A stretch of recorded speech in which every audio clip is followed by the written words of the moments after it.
அணு உலை விபத்து இழப்பீடு சட்ட மசோதாவை நிறைவேற்ற மத்திய அரசு திட்டமிட்டுள்ளது.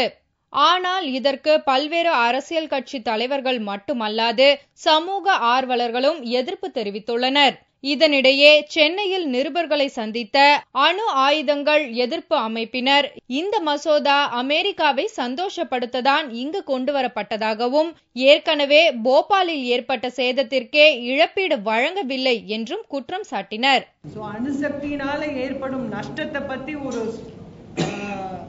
பேசப்பட்டிருக்கும் சட்டத்தை மக்களுக்கே தெரியாம மக்களவையில வச்சு அதை பாஸ் பண்ண முயற்சிக்கிற அரசாங்கம் ஒரு ரொம்ப மோசமான ஒரு நடவடிக்கை எடுத்திருக்கிறாங்க.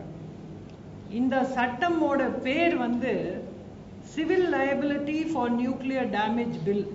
ஆனா நீங்க இந்த சட்டத்துல இருக்கிற ஷரத்துக்கள்லாம் பாத்தீங்கன்னா இது காப்பீட்டு சட்டம் அல்ல. இது காப்பீட்டை கட்டுப்படுத்தும் மறுக்கும் சட்டம்.